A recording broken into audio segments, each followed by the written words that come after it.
All right, so today we are diving deep into some changes happening over at Starbucks. Yeah. We've got this CBS News article that's really got the scoop on everything from, layoffs to menu cuts. hmm And it really seems like they're like totally reshaping the whole company, you Yeah. know? I So, think what's really interesting is that it's not just like a reaction to like the current moment or whatever. yeah. It really seems like they're trying to like really reshape the company for the long term. Yeah, yeah. And I mean, the first thing that really jumps out is the layoffs. Yeah. CBS is reporting that Starbucks is laying off 1,100 workers Wow. and leaving hundreds of other positions unfilled. I mean, Yeah, that's a lot of people. it's a big number. And you know what's interesting is that they're calling this the Back to Starbucks restructuring plan. And hmm their CEO, Brian Nichols, is saying that it's all about revitalizing the brand and efficiency and all that. Right. But these layoffs are specifically targeting corporate and support roles, So not the not the baristas. baristas. Yeah, at least not yet. Not yet. Okay, Yeah. so it makes you wonder what's the thinking there? Right. I mean, is it a cost-cutting Yeah. measure or is there something more strategic going on? I mean, I think it's probably a bit of both, right? Like Yep. cutting costs is always a factor, especially when the economy's kind of uncertain. Yeah. But I think it's also about them trying to be more streamlined, like their operations and just be able to adapt more quickly Yeah. to things. Speaking of streamlining, Yes. let's talk about the menu cuts. Okay. Starbucks is cutting their drink offerings by 30%. Wow. And some fan favorites are getting the boot. Yeah. We're going to get into the specifics a little bit later, but I got to say, I'm a little heartbroken about the Frappuccino situation. Yeah, no, I hear that. But if you think about it from their perspective, Yeah. they're trying to speed up service and reduce wait times. And Yeah. one way to do that is simplify the menu, Yeah. like less complexity for the baristas. Yeah, for sure. I've definitely had those moments, where you're stuck behind someone who's ordering like a drink with like 15 different customizations and you're just like, come on, people. Totally. Yeah, just want my coffee. Yeah, exactly. And, while some loyal customers might miss their go-to drinks, Right. I think Starbucks is betting that, simplifying the menu will actually improve the overall customer experience. So it's kind of a trade-off, right? Like fewer choices, but hopefully faster service and maybe even better quality for the drinks they're offering. Yeah, it's But just tough. do you think it will actually work? I mean, will people really be happy with fewer options? I mean, it's risky for sure, Yeah. but I think they're counting on this idea that by having a more focused menu, Mm. they can really perfect those core offerings Right. and maybe even, come out with some new and exciting drinks down the line. Okay. That makes me feel a little bit better. Yeah. I can get behind the idea of like fewer choices if it means they're really nailing those core drinks. Yeah. But let's be real, losing some of those frappuccinos is going to be tough. I know. I hear you. But it sounds like this is about more than just, making things faster or simpler. It's about Starbucks trying to adapt to like a changing world. I think so. Yeah. I think it's about more than just coffee. Right. I think it's about understanding this bigger picture of how businesses are changing and evolving and what customers really want. Okay, so it's about staying ahead of the curve and making sure that they're set up for success in the future. Yeah. And sometimes that means making some tough choices. Right. That might ruffle some feathers along the way. All right, so I'm starting to see the bigger picture here. But Yeah. before we get into all the like implications and everything, Yeah. let's take a closer look at some of those discontinued drinks because I know everyone is dying to know what's getting axed. Okay. Let's do it. I'm bracing myself for this Frappuccino massacre list. Okay. Okay. So first up, we're saying goodbye to the iced matcha lemonade. Okay. If that was your go-to, you might need to start experimenting with something new. Oh man, what other favorites are we losing? Get ready for a Frappuccino farewell tour. The Espresso Frappuccino Cafe, Oh, Vanilla Frappuccino, and even the Java Chip Frappuccino are all going away. wait, they're getting rid of the Java chip Frappuccino. But it's true. But that's like a classic. I mean, I know we talked about streamlining, but that just seems extreme. Why would they cut something so popular?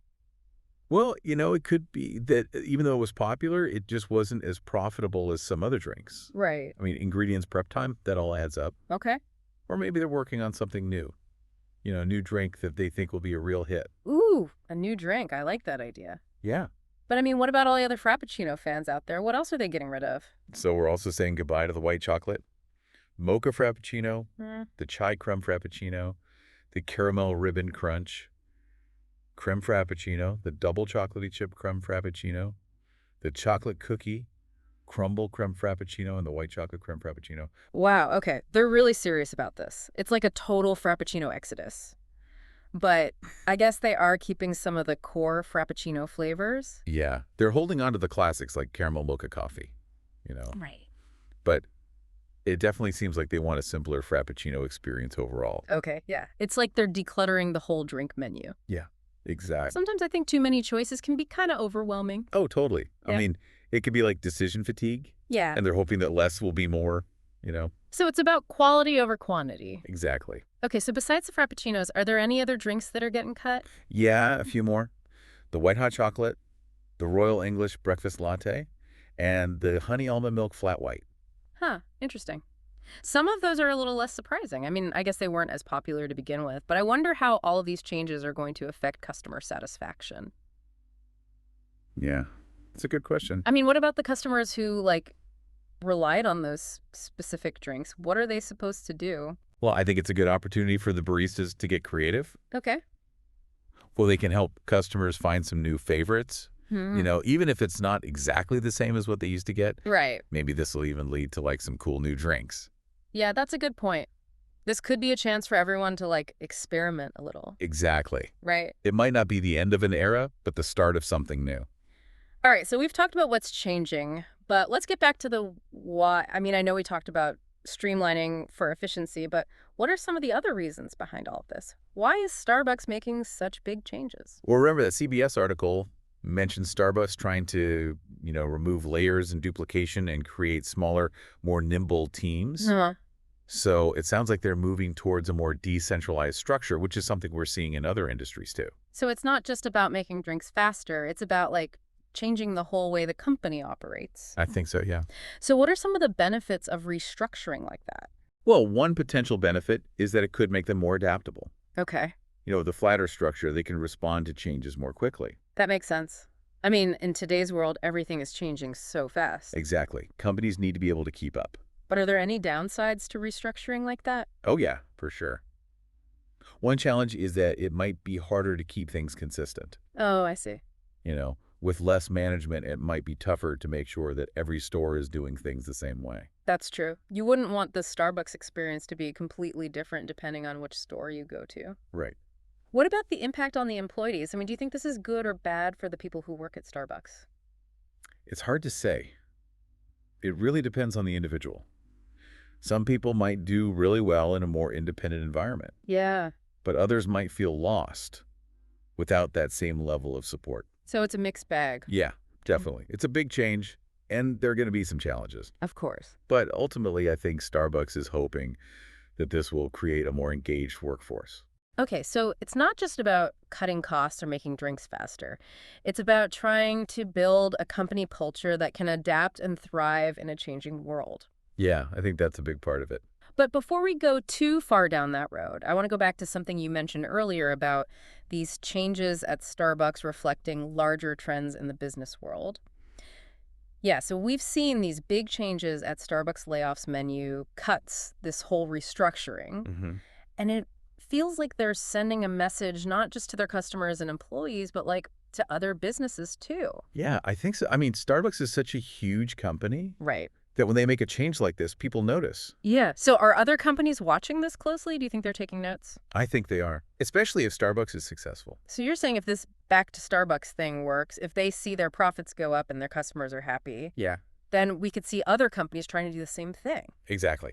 I think we could see a ripple effect across all kinds of industries. Like what kind of thing? Well, simplifying their menus, flattening their organizational structure, and just like focusing on efficiency. Okay. But is that really a good thing? I mean, I like the idea of faster service and maybe even lower prices, Yeah. but I also worry about the potential downsides. Right, and that's the big question. Yeah. If every company starts prioritizing efficiency above everything else, will we end up sacrificing quality and creativity and customer service? Yeah. I mean, I like having options, and Yeah. I appreciate businesses that, go the extra mile to make their customers feel valued. I agree, and that's why it's so important for us as consumers to remember that we have a voice. Oh, I see what you mean. Our choices matter. Right. We can choose to support companies that share our values. No, it's not just about accepting whatever these big companies decide to do. Right. We're not powerless. We can actually influence their decisions. Exactly. We can vote with our wallets. And speak up. And provide feedback. Leave reviews. Post on social media. Even contact the companies directly. Yeah, because if enough people express their concerns about these changes, then companies will have to listen. Exactly. That's a good reminder that we have more power than we think. I think so too. Yeah. And, that's what makes this whole Starbucks situation so interesting. It's not just about coffee. It's about all these bigger questions about business and society. It's about finding that balance between efficiency and quality and, profit and purpose. Exactly. Well said. So as we wrap up our deep dive into the Starbucks shakeup, let's leave our listeners with a question to think about. Okay. If you were in charge of Starbucks, what would you do? Would you focus on efficiency, even if it meant making some sacrifices? Or would you try to find a different path?